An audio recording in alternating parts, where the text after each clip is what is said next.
Toshkent shahar Shayxontohur tumani maktabgacha va maktab ta'limi bo'limi tasarrufidagi 169-sonli umumiy o'rta ta'lim maktabida 2025-2026 o'quv yili birinchi choragi davomida o'tkazilgan Kelajak soati loyihasi doirasida ilm, ma'rifat, mehnat va maqsadlar festivali bo'lib o'tdi.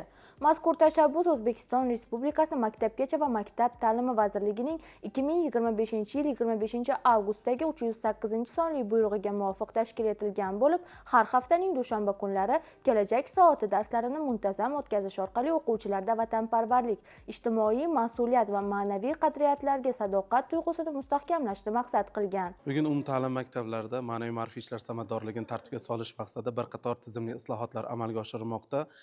Xususan 2025-2026 o'quv yilidan boshlab sinf soatlari o'rniga O'zbekiston Respublikasi Maktabgacha maktab ta'limi vazirligi tomonidan 2025-yil 25-avgustda 308 sonli buyruq asosida kelajak soatlari tashkil etildi. Bu har dushanba 1 soat tashkil etiladi. Sinf soatdan farqli o'laroq kelajak soati alohida ssenariylashtirilgan darslar asosida va mavzularga xos va mos bo'lgan videoroliklar, o'quvchilarni qiziqtiruvchi va aniq maqsadlarga yo'naltirilgan asosiy maqsadlar belgilangan, o'quvchilarga motivatsion daqiqalar ajratilgan. Bunda qaysidir ma'noda mavzular butun 1-sinfdan 11-sinfga boshlab bir xil bo'lishiga qaramasdan, lekin 1-4-sinfda, 5-8-sinf, 9-11-sinflar uchun alohida o'tilish yo'nalishlari belgilangan. Milliy tarbiya.uz platformasi orqali 1-11-sinflar uchun ishlab chiqilgan maxsus ssenariylar, videoroliklar va metodik tavsiyalar asosida darslar olib borilmoqda.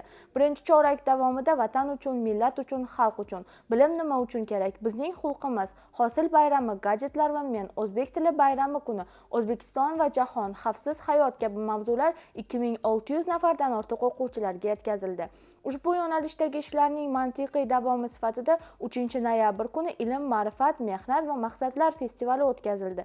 Tadbirda o'quvchilar kelajak soati darslarida o'rganilgan mavzular asosida o'z ijodiy ishlari, sahna ko'rinishlari va taqdimotlarini namoyish etdilar.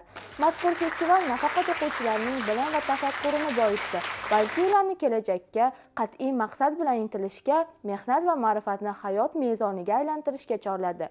Yakunda kelajak soati loyihasi orqali tarbiyalanayotgan har bir o'quvchi yurt kelajagi uchun mas'uliyatni chuqur his qiluvchi, bilimli va maqsadli shaxs sifatida kamol topayotgani ta'kidlandi.